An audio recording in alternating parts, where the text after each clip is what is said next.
But we have Kagwanjala has made it.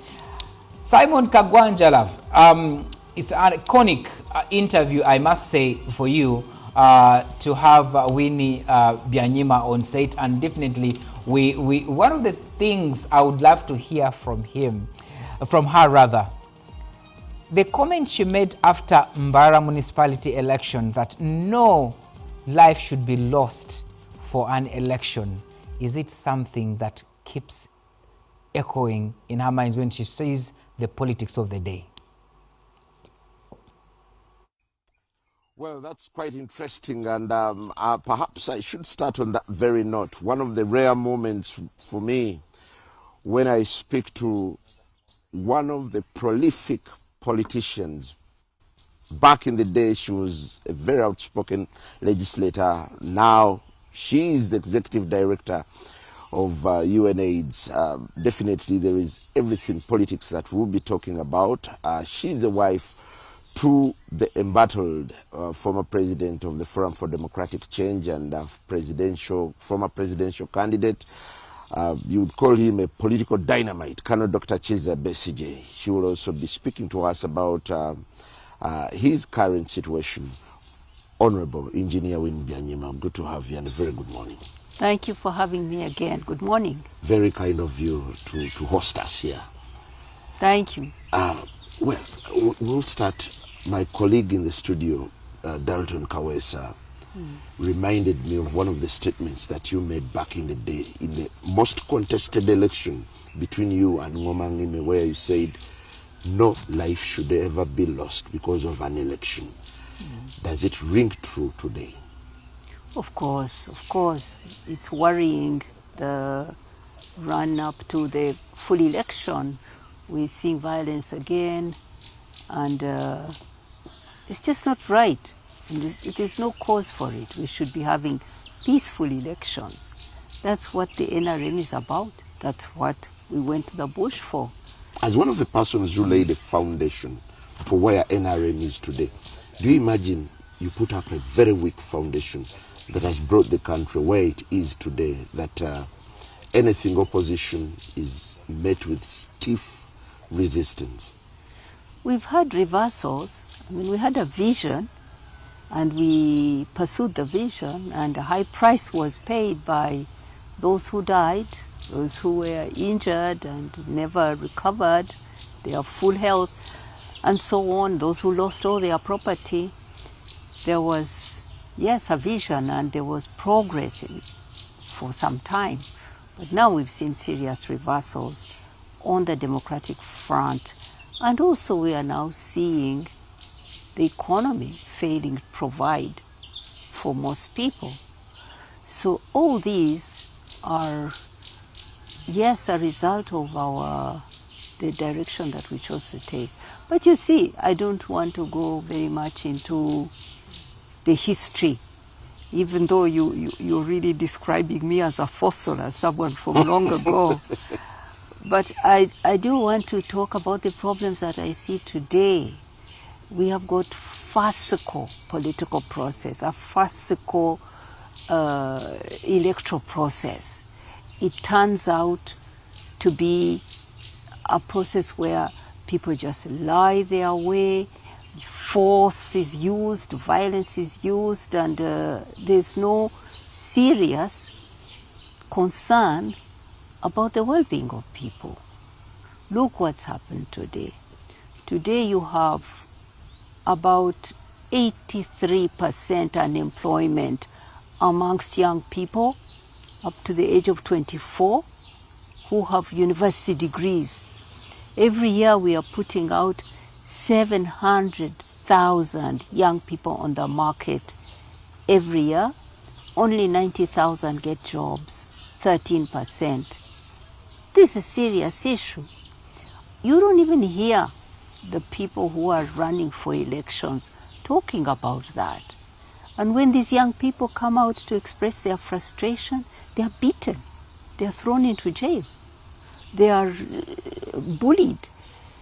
So you don't see a serious concern through this crazy political process you don't see real concern and real solutions being proposed for young people. Then you have an economy that is actually said to be growing. When you look at figures of growth, they look impressive, but when you scratch a little deep to see where's that growth coming from, it is not creating the jobs for the young people, as I've said. It is growth that's measured as growth in the oil and gas sector, just because we've borrowed money to prepare for oil and gas. That's what they are counting. But then you see that could become what is popularly called the resource curse, where we do get oil flowing. Even next year it could start flowing, revenues could come in, but it's captured because of how we manage our politics. It could be captured. And that could be that, and anyway, it doesn't create jobs, it's just extraction from a hole, and you get the money, unless you're putting it in other areas where people can find jobs, it's lost.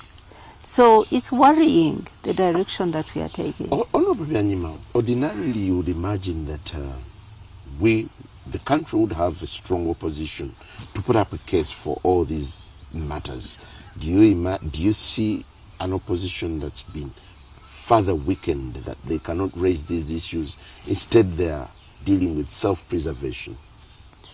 No, it's a bigger problem than the opposition. It's really about a transition. That's the issue that's at stake here. We have had a leader who's been here for 40 years, almost 40 years, and who's holding on to power and not defining a way that we will come to new leadership. There's a vacuum that's going to be created. There is a reluctance for him to give us a predictable, a democratic way forward. And that is what is causing all of this. All the people in the political class are either jostling to prove their loyalty to the leader, because the leader is not giving us a way forward, and those in the opposition are being bullied or bought so that the leader can continue with his plan that nobody knows. This is serious. We see that he has placed his son in the military to lead the army.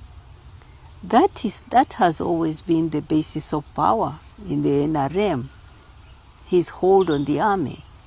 And by passing this leadership to his son, he and his son control the power.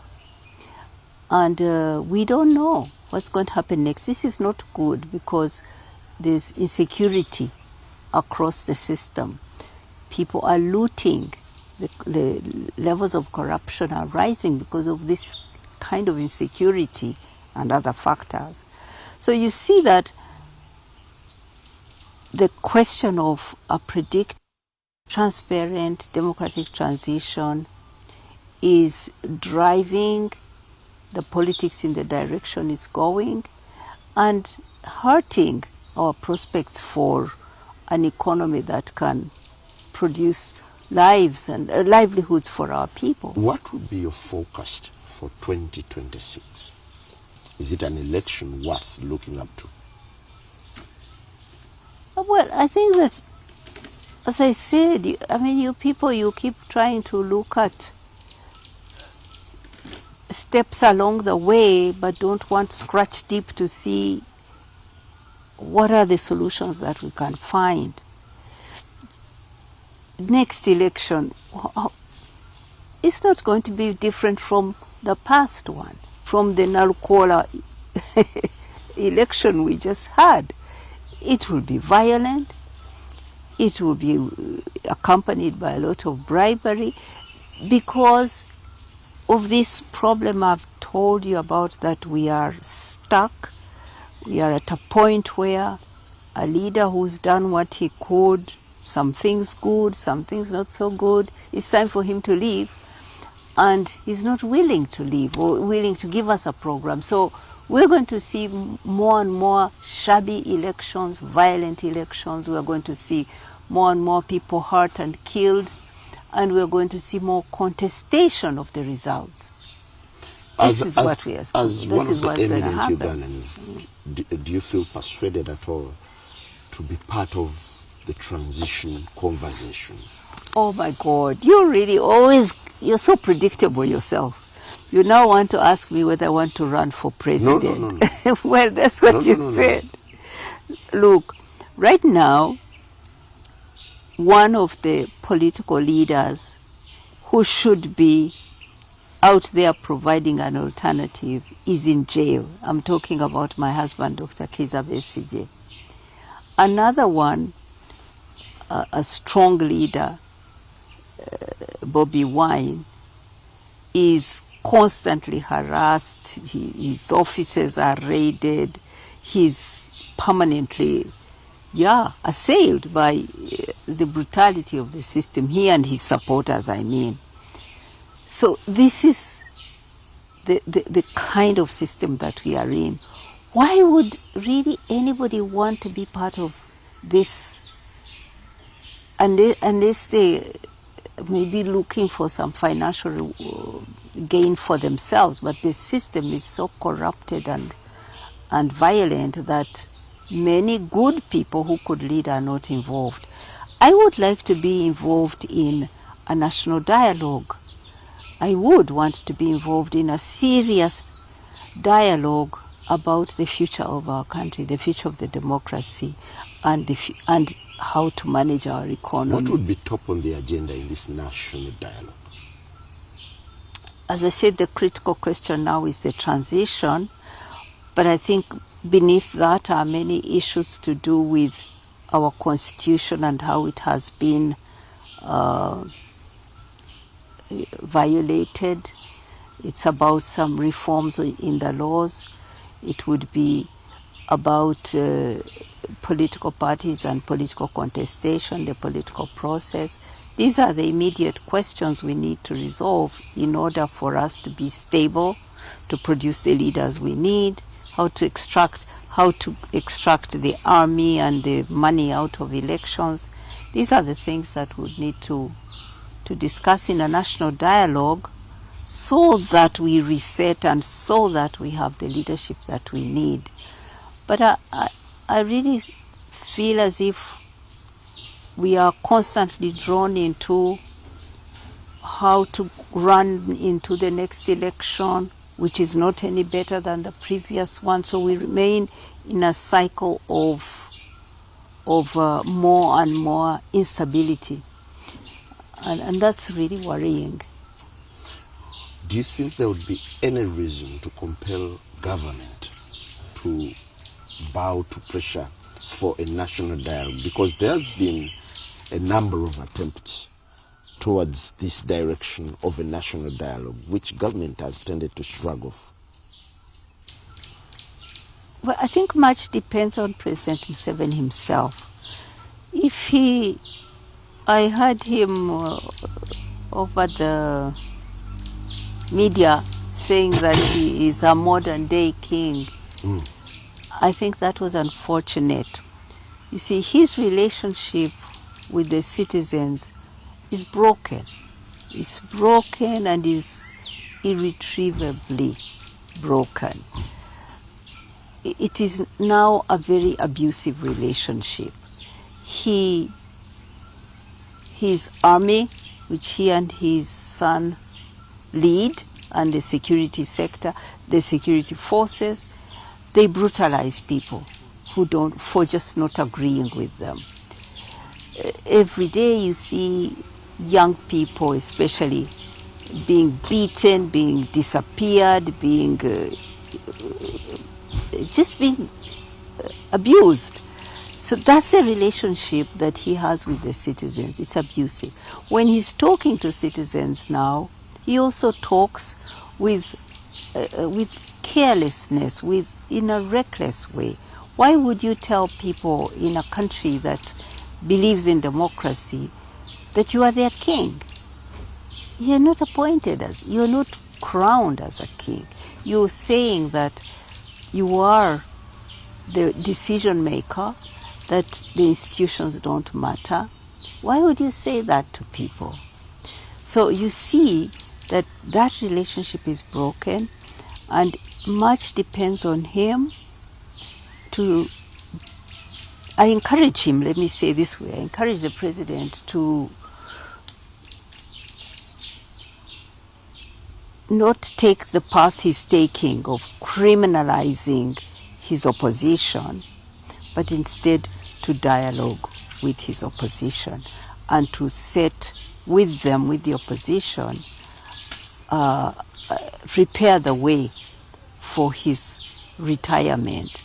This is the only way we can break out of this cycle. Honorable Byanyima, in recent days there's been an emergence of new political blocs, new political forces. The Democratic Front is one of them, which actually is one of the brainchildren of Colonel Dr. Kizza Besigye. Do you think these are formidable units to relate with?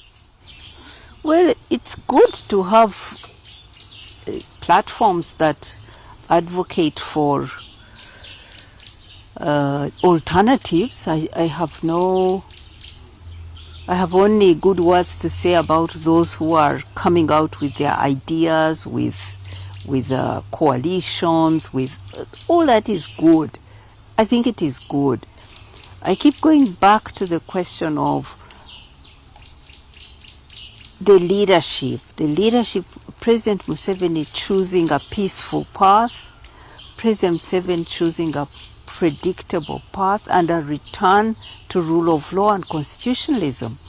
When your opposition, when you are abusing your position the way you do, I have just come back from Luzira, and I am quite angry actually at what is going on, because you see that this opposition leader has been criminalized, is sitting in a prison where he is actually, Dr. Besigye is not even like any other prisoner. He's in this little prison held together with mostly ADF, people suspected of being ADF, about 15 of them. They've been dumped there. They were arrested like 10 years ago. They've never been in court, never been charged. They're just sitting there. I understand they are being told that if you can confess, we will let you out, give you amnesty. But these are people who've not been in court to defend themselves for 10 years. Those are the people he's with. He's in a tiny cell. He's now been invaded by bed bugs. They are eating him up. He's a man of 69. He's allowed in a tiny little space outside his cell to, that's where they cook, that's where he can walk, that's where he's not allowed in the rest of the prison. He can't even be with those who are praying, those who have some social activities, the other prisoners. He cannot. When he's stepping out, he's accompanied by 2 guards. 2 guards accompany him to make sure that nobody talks to him. So he is, and he has applied for bail. 6 months after being in prison, he's asked for mandatory bail, and all the judges do is keep manipulating and postponing his applications for bail. So meanwhile, he's treated differently from other prisoners? Absolutely. And he's in a tiny space with 15 other, I think there are about 15 suspects, people who are suspected to be AD, and who've been there for 10 years, some of them. Are you putting this to prison authorities, that Besigye? It isn't the prison authorities. I have to say they respect him, they treat him. This is a directive about how to handle him. He's handled like he is the most dangerous criminal. And as I'm saying, this is a political leader. That's my point. a political leader, someone who's contested with you 4 times, you're coming to another election, and this, you put him in these conditions, you carry on, and then the judges, the judiciary, which is right under your thumb, keeps him locked up without even prosecuting. So, I mean, this is not the path towards a stable country, a country that gives a future to its young people. This is not how you do it.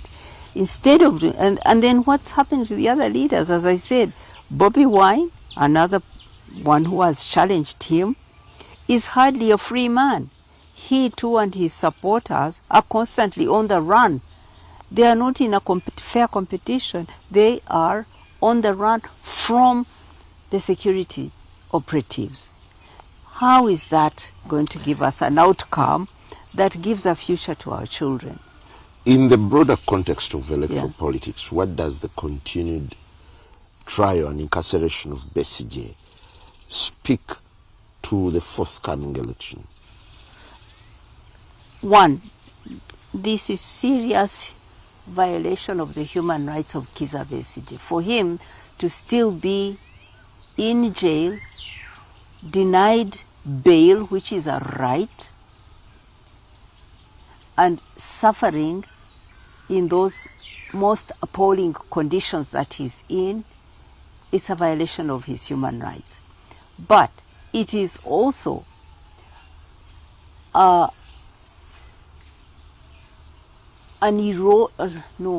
it's not even let me say, it is denying Ugandans a peaceful election where they can make their choice of which leaders they want. You might think you are the best leader, but you don't have to lock up other leaders so that you're the only one in the field. I mean, if you think about it, this is what a bully does, not what a historic figure this would like embolden the opposition in one way or the other to stand up to the rights of Colonel Besigye. Do you think he's been forsaken by his colleagues? I find that assertion objectionable. I think what you're saying is just wrong. No, while I condemn whatever is happening, no. You would imagine that the country rallies around Besigye for his rights, but there seems to be a sense of indifference. No, I don't agree with that.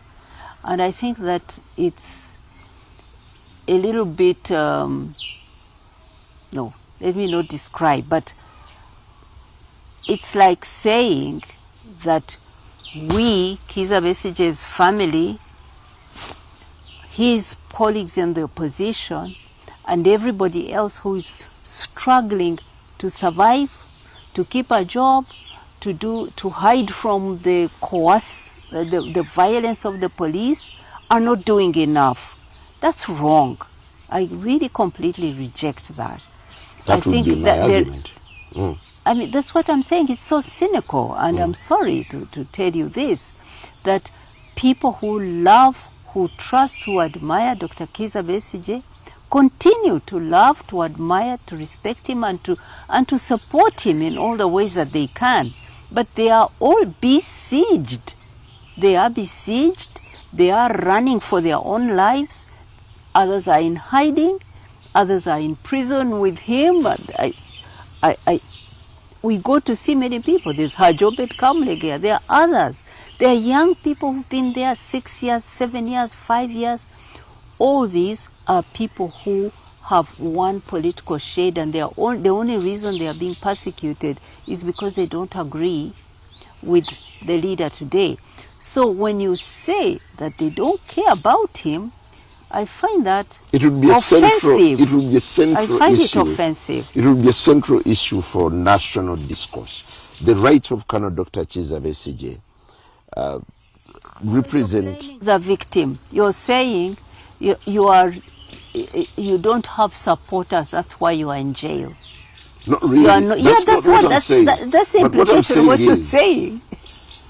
Initially, the incarceration of Besigye was such a big issue, but ever since, the country seems to be moving on.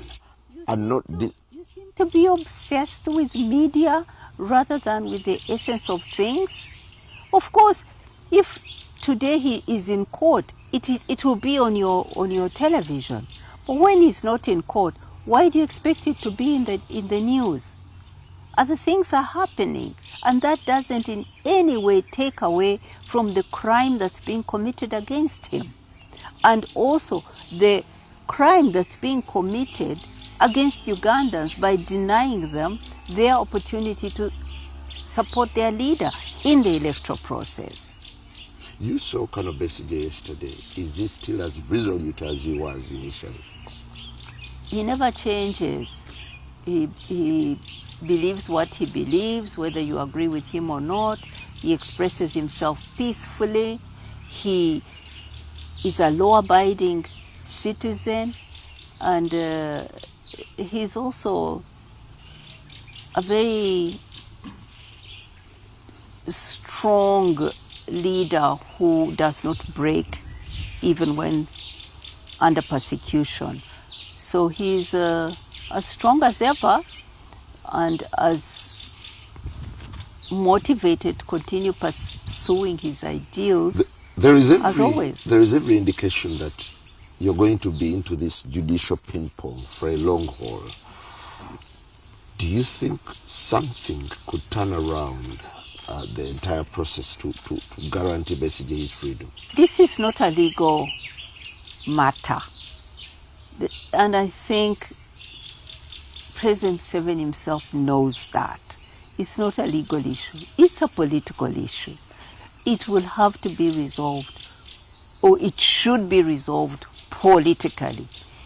President Museveni should have the courage to face his opposition and compete with them fairly, or even have a dialogue with them about the rules of how elections should be managed. That's one. He should also have the humility to accept that having served so many years, that Ugandans may want to choose a different leader. These are, and to be a democratic leader requires that you are humble, that you accept that you are a servant, I underline the word servant, of the people, that you only are their leader because they've chosen you. This is a position you take in a humble way, because you're there because you've been chosen to serve. This is why I say his relationship with citizens is broken.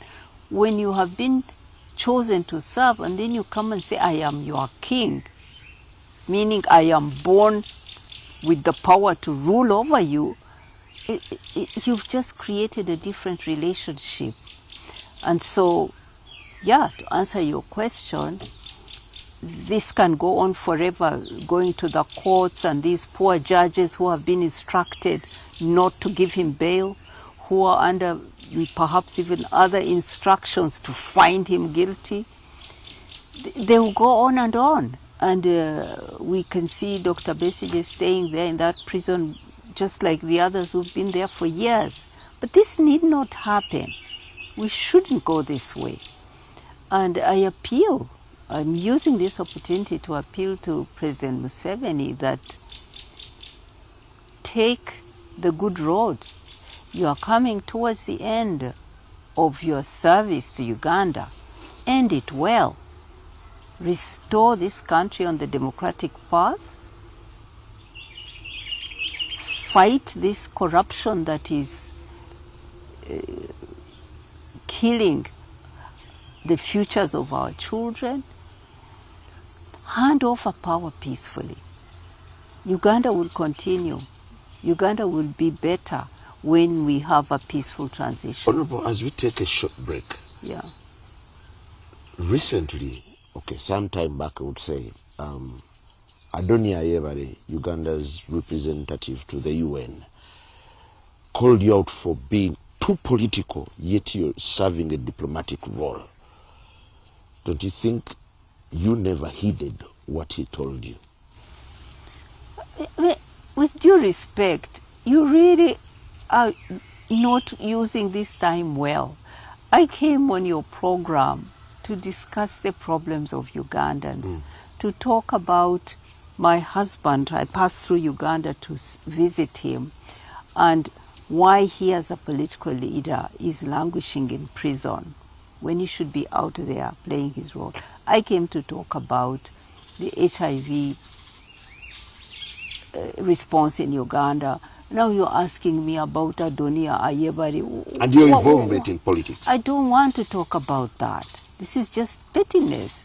I want to talk about the real issues. I am a senior leader in the United Nations. I know the rules that I work that govern me.